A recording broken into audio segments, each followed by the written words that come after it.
Thanks for being here this afternoon. This afternoon, the title of the presentation that I'm going to be sharing with you is Compassionate Presence, Empathy in Practice. And since we have, quite a few people here, I'm sure it's a wide variety of backgrounds and experiences. A couple things before we jump in. This is kind of an overview and why it's important for us to employ empathy and the work that we do with the folks that we support. A little bit about me. I am part of our community supports department. I also help out with our behavior supports folks. I'm a trainer for behavior supports and for first aid and CPR and a variety of other topics. I've been at the Medina County Board this is my 19th year. Before that, I was in Summit County at Public Services for about 21 years. So I've been doing it for a while. A lot of my best teachers, mentors, folks that I've learned lessons to along the way have been a lot of the folks that I worked with in direct services, which was the majority of the time that I've spent in my career. Personally, I'm a son. My folks are still alive. They're both in their mid to late 80s. And that's coming with a set of life challenges that as we get experience behind us, I get to add that to some of the lists. I'm a sibling of 11. I have 11 siblings. My spouse is a big family member too. All of my siblings and my folks are still living. My spouse is one of 9, and she has already lost both parents and 3 of her spouses. Or 3 of her siblings to death.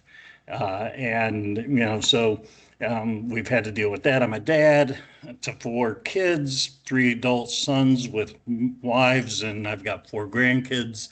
And I also have a 14-year-old daughter. So dad, grandpa, son, spouse, sibling, I think that kind of covers the personal stuff. And I say that because it all kinds of comes into play in some of the anecdotes that I'll be telling as we talk this afternoon. So I always start just kind of reviewing why we talk about some of the things we do. Our mission statement at the Medina County Board is to promote and empower individuals with developmental disabilities to live, learn, work, and socialize as citizens in the community. Our core vision is to partner with individuals, families, providers, and the community to be a valued resource in promoting abilities and meeting the needs of individuals with developmental disabilities. And this is where we really get down into why empathy matters. Our core values are that we're person-centered, we're inclusive, we operate with integrity, and collaboration is key to what we do. We work together. We're not in a vacuum. We work side by side and along with y'all who are also doing the same kind of work.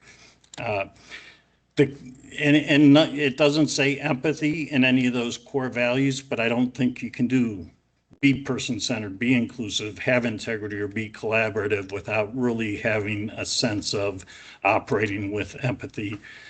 The DODD does actually, in their core values, which are inclusion, partnership, and respect, the respect part, and where it's highlighted there in blue, that they will be kind and empathetic. So that actually is the overarching and part of what we do statewide and as a county agency.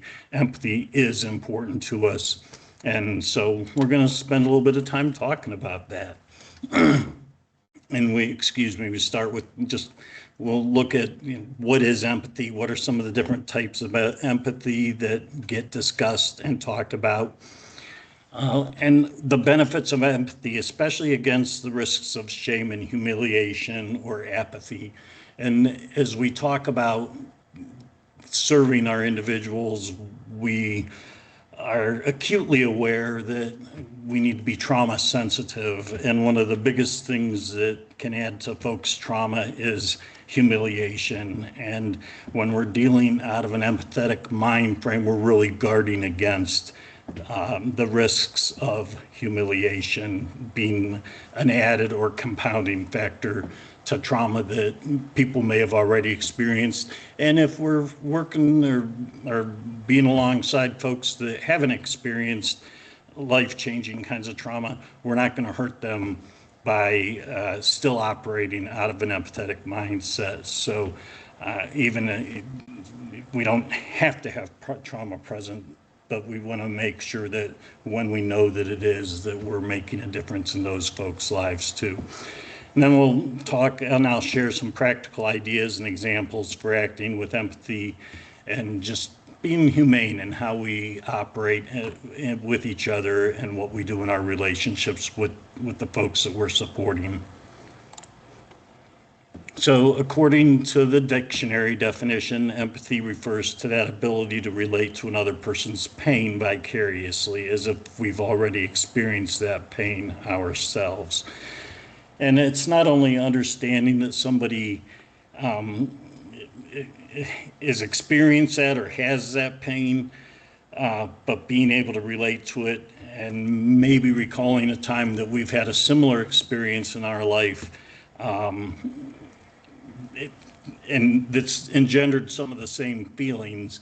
And it's crucial there to kind of keep in mind that even though I can relate to somebody's feelings and have that sense of being along, and I know what that can be like, I can't 100% know what it's like for that person, because everything that they've experienced goes into what it makes for them.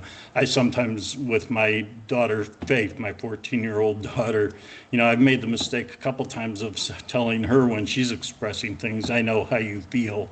And she's very quick to correct me when I do that, because she says, Dad, you don't know how I feel. You can't know how I feel. You're not in my head. And she's right.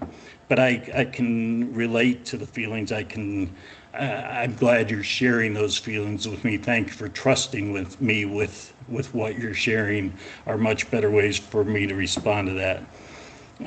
I form a connection by listening and being there to people, and by not trying to fix. And believe me, being in this field for a long time, and part of what got me into this field is I tend to be a little bit of a fixer, and it gets me into trouble sometimes. It's got me into trouble at home.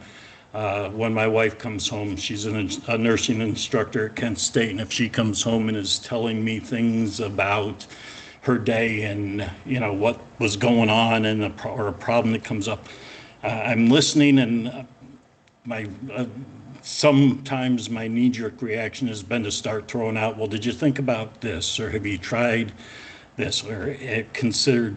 And what she really wants is just to be heard. She's not looking for a fix. And I have to be careful with her. I have to be careful with anybody that I'm listening to, not to come across as I have the solution. When somebody's sharing something painful with me, or I want to be able to embrace what they're telling me without necessarily jumping right in. There's a time to do that, but it's not when I'm first hearing about that. So the categories of empathy that often get talked about are the cognitive empathy, and that's the brain part of it. We know, we see, we sense with our senses that somebody's going through something, and oftentimes it's something difficult, but I believe it can also be the joyful things that people go through that we can relate to and get caught up with them in those things too. Emotional is when we feel it along with the person. It can bring tears to our eyes. It can bring that knot to our stomach. It can bring those feelings and those sensations, and we're somebody's beaming with that smile, we can be smiling with them too. So emotional. And then compassion is what we feel, or what the kind of empathy that kind of moves us to offer to be helpful to the person and accompany the person, whatever it is that they're experiencing. That emotional empathy, I think of some of those. One of the movies that makes me think of that is that movie Homeward Bound, where the dog comes over the hill at the end of the movie, and it's a caught up moment. I can tear up just watching that. And you get that gasp, and you can just relate to where that person is, where the youngster is that is having that dog come back that he thought was lost. So, we relate on all of those levels. So the way that we respond, it's limbic. It's our whole body reacts and responds with the person. Not only are we taking in what's going on with them with our senses, but our body is also responding to that. My heart can race along with, or I might get a little bit sweaty. I can feel it along with it's not just a brain reaction, but it can be a whole body, a whole limbic system reaction. I'm generally more effective at being empathetic when I'm intentional about shifting my thoughts to away from fixing or changing towards just a compassionate tending to the individual that is sharing something with me. Brene Brown is one of the sources that I've used for this presentation, and she says that empathy doesn't require that we have the exact same experiences as a person sharing their story with us, that it's connecting with the emotion that they're sharing with us, not the event or the circumstance. She says it doesn't have a script. There's not really a right way or a wrong way to do it. I'm not sure that there's not some things I want to avoid saying sometimes, but it's simply listening, holding space, withholding judgment, and then trying to share that healing message to the individual of you're not alone. The video that I'm going to show here, and there's two videos that I use in this presentation, and I get to see them fairly often, but I like to preface before going into these videos is there are some comments or some situations that are displayed or talked about that may trigger something that you've had a similar experience with, and if it does happen, be gentle with yourself about that. It's not intended to make anybody feel uncomfortable or squirm, but these real life situations that we talk about are some of the things that we need to be able to walk beside people with, and that's why they're brought up. So we'll go ahead and look at this. So, and thank you for whoever asked for that to be turned up a little bit. I hope everybody could see and hear that okay. Brene, again, just to review, she talks about the four attributes of empathy, which are perspective taking, not judging the person that's sharing something with us, recognizing their emotion, and communicating an understanding of that emotion to them. Sometimes we need to clarify, make sure we're hearing the story right, but the details aren't necessarily as important as the emotion that somebody is expressing to us.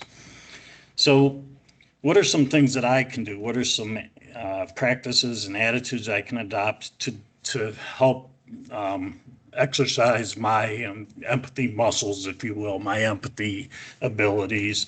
And one of the first ones is to just be curious about others. That also can be something that helps to combat loneliness in people, asking them questions about themselves, being curious, getting people to share a little bit about themselves in general with us. I'm not a real good small talk person, and I also use being curious about others as a way to break the ice in situations where I might find myself, I know I'm not good at small talk, so I kind of use that curiosity about others as a way to be with people when I tend to want to be shy. This one's really important. Be as willing to seek commonalities as we are to see differences. And I don't want to be on too much of a soapbox, but I do have a pretty strong sense that I experience this, and I think a lot of the folks that I support experience this too, that we're in a time where people are really quick to point out differences, and that we see things or we get a reaction and we compare it to how we're different than that. when sometimes we need to be spending hopefully a little bit more time in seeing the commonalities. What do I have in common with that person? Media, social media, what do I like, what do I not like, tends to steer us towards some polarization, and that kind of drives me in the opposite direction of being able to be empathetic. So being as willing to seek commonalities as differences, and not only for ourselves, but I think it's really important for us to be able to point some of these things out when we're in experiences and conversations with the folks that we are supporting, to be able to help them get a sense of that also. My dad always used to say, and don't judge another person until you've walked a mile in their shoes. I think the Native Americans used, walking another person's moccasins, however that gets expressed. And that works pretty well, but it only goes so far. That other person's shoes might not fit me very well. They may be way too big or way too small, or have a stone in it that I didn't know about, or that it's got a spot in it that they're used to and I'm not, because they're the ones that have been walking in those shoes. So again, all to just illustrate that I can only go so far in knowing exactly what's going on with another person. But if I try to use that perspective and try to get a sense of it, I'm going to be closer to being able to have them feel the support that I'm trying to offer. I also do that by being fully and intentionally present to the person that is sharing information with me. We have a lot of distractions and we have a lot of temptations to look away to something else, if I really want to make that connection, I want to be fully present and knowing for myself that whatever that person is sharing, their experiences have led up to the moment that they're in now. And the part about silver lining things, we respond to pain. I think silence causes pain, and or people that are sharing things, and sometimes we feel like I don't even know what to say, and that's actually an okay thing to say. To express that I'm hearing you. I really don't know what to say, but I'm hearing you, and I want you to keep sharing with me. So several years ago now, about the time that my middle son was getting married, and we were kind of at the end of winding down direct services here to folks that I had been involved with here at the center. And I came back from the wedding, and a fellow that I had worked with for a good 10 years or so, and known longer than that, was diagnosed on the autism spectrum, had a pretty severe diagnosis, and he ended up in the hospital while I was gone. And on the day that I was returning from vacation, he was coming home from the hospital in hospice. And I spent a couple evenings that evening, and the next evening at his home. Finally, the second day, they got a new bed in to get him. He wouldn't even move off the floor and get into bed. We were finally able to get him comfortable in bed. And finally, for the first time in 2 days since he had been home, we saw physically he relaxed and he laid in bed, and the family was able to have dinner for the first time in 2 days and do some talking, and we were able to just have some time to chat.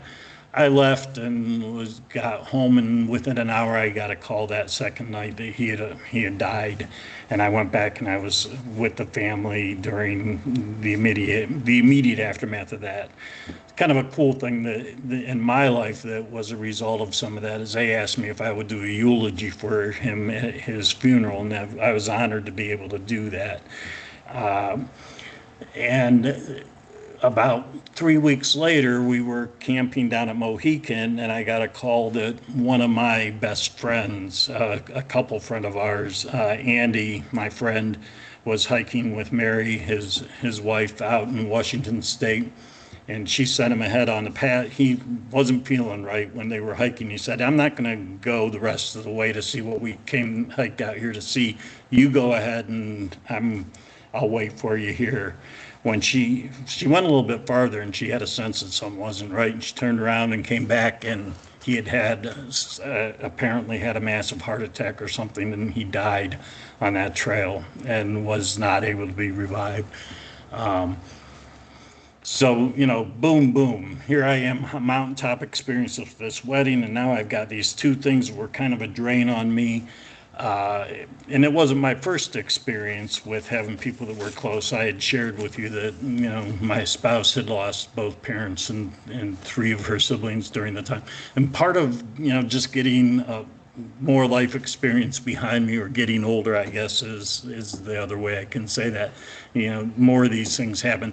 But a book that I had come across and that people had shared with me during some of these times was this book, It's Okay That You're Not Okay, by Megan Devine.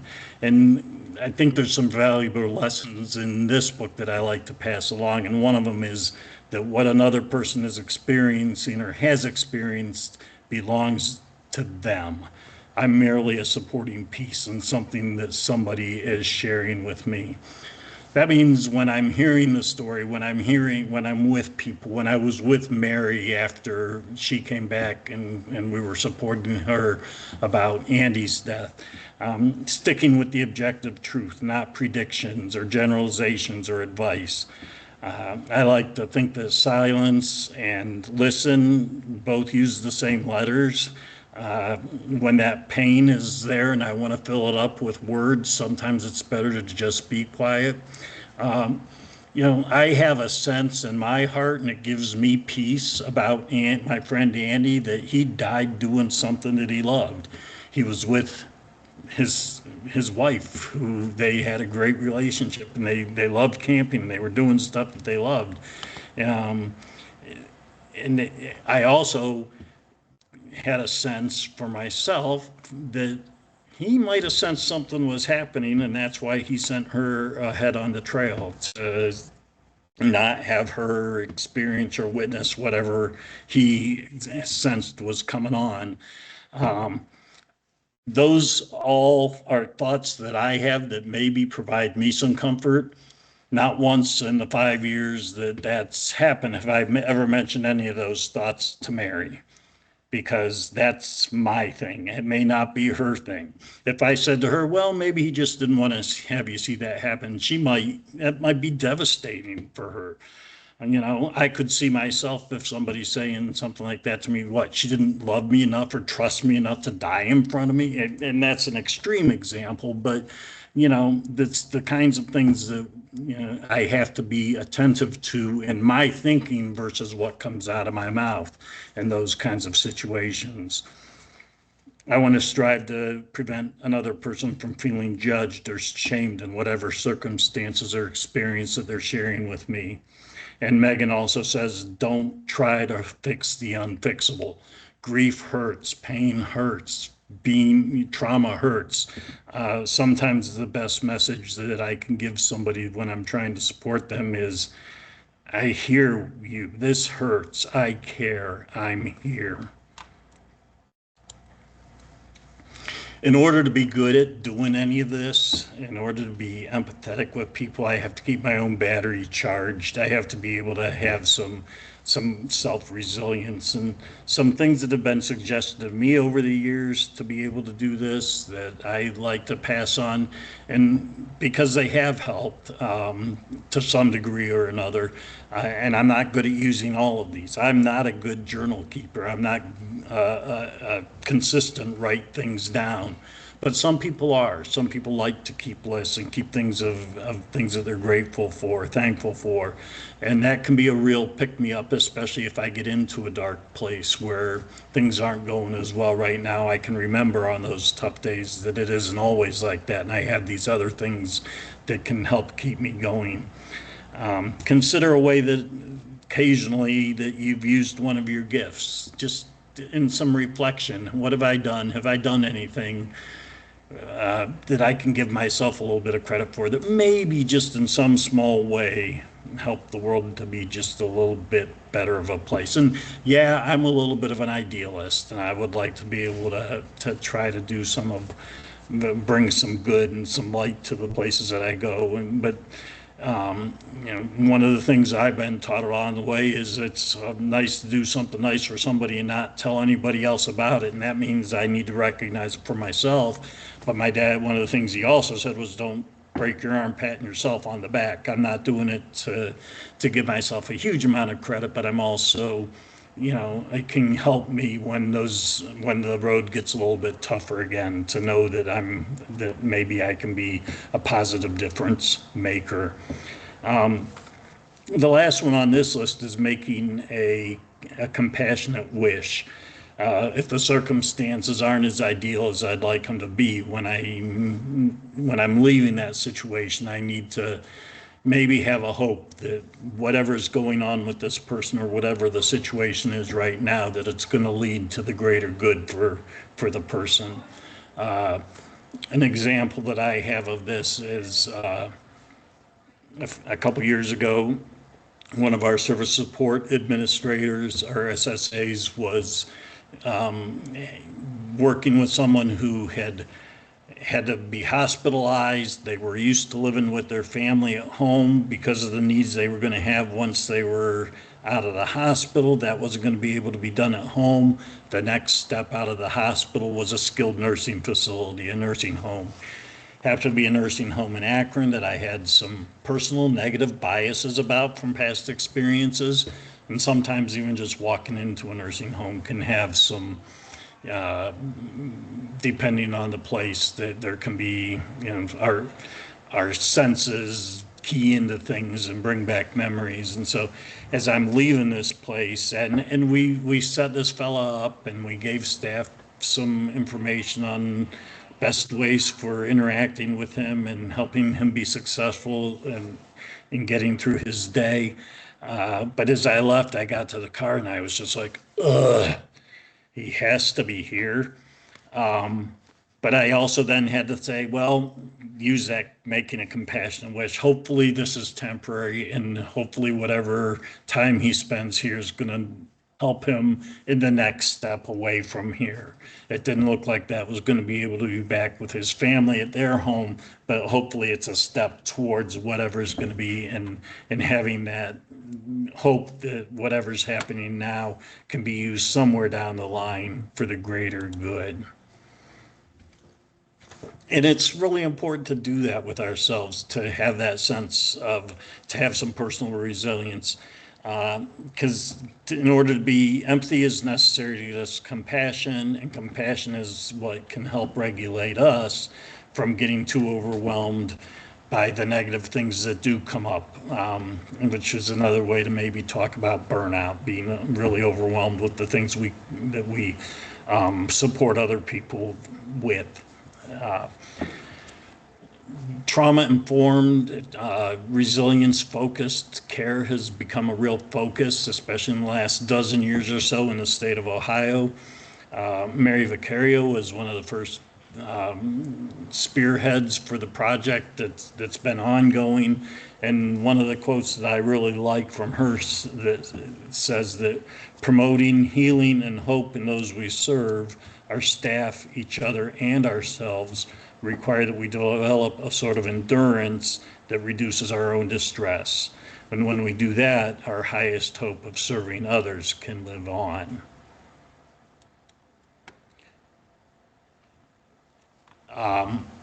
I get to do a presentation like this probably 3 or 4 times a month. So I get to see the video that I showed earlier, and I also get to see this video that's coming up.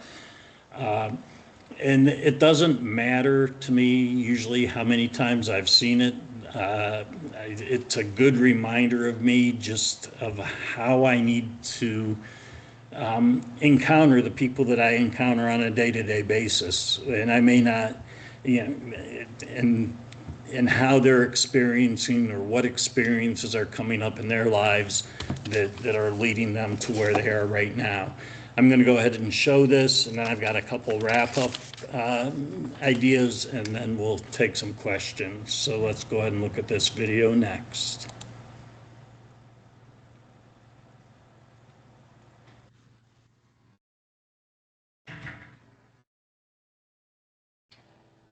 So I really when I look at that video these days, I like kind of can name not the people that are there, but I know people in a lot of those situations. Uh, but it also reminds me that I encounter enough people throughout my day that I don't know what their situation is. And if I'm walking down the hall and somebody doesn't respond because I say hi, I need to be quick not to judge what's behind that and be caring enough not to take that personally uh, if I do have a situation like that. The final tool that I've come across, and it's been more recently in the last couple of years with having a teenage daughter, is this book Unselfie by Michelle Borba. And the book is a good book. Actually, the title, it's Nine Essential Habits That Provide the Empathy Advantage. And it's a lot about teaching kids about empathy. But the takeaways that I get from the book is from Dr. Borba is that empathy begins with human connection. And really the work that we do is all about that human connection, having that relationship, using the relationship that we're able to build and have with folks as a critical tool. And it's that empathy, people with empathy, she says, and she says this about children, and I've adapted this a little bit, but her key points are that people with empathy recognize feelings, that people with empathy have a moral identity, that people with empathy are compassionate about the needs of others and tend to keep their cool, to not blow off at small things. People with empathy practice kindness and think more us than them, and that people with empathy are difference makers. And I believe that. I told you I'm a little bit of an idealist, and I think that all of those statements are true. And that's the end of what I have in the formal part of this. I want to go ahead and be able to look at questions. Before we do that, I do want to thank each of you for what you do for the folks that we support.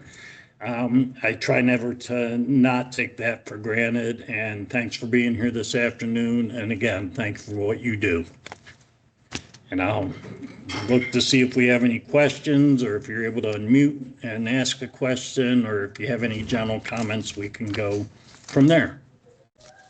Yeah, feel free to share any questions you have in the chat, or go ahead and raise your hand and I can unmute you. Jerry, actually, if you want to flip a couple slides forward, and I will just kind of give my plug for upcoming events while we're waiting to see if anybody has any questions.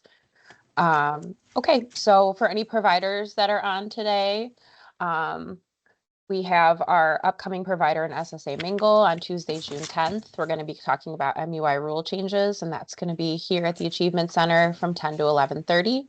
And then we also have a training by Tommy, a training and presentation for toilet training for children with developmental differences. That's going to be a hybrid training on Wednesday, June 11th from 6 to 7 p.m.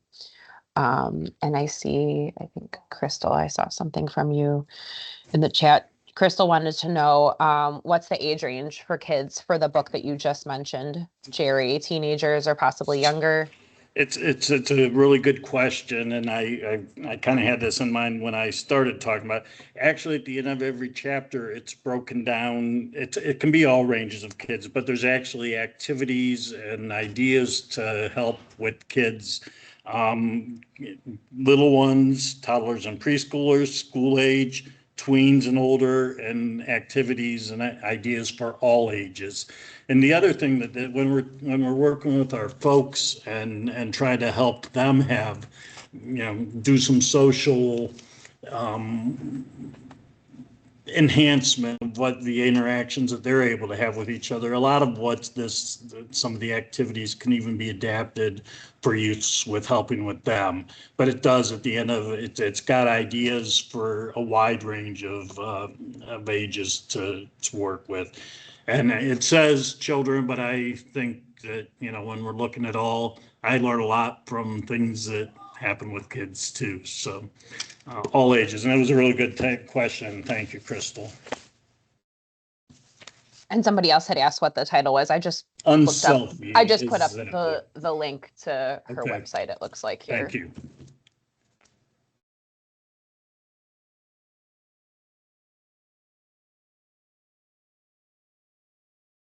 Okay. Let me just make sure that there's not anything else.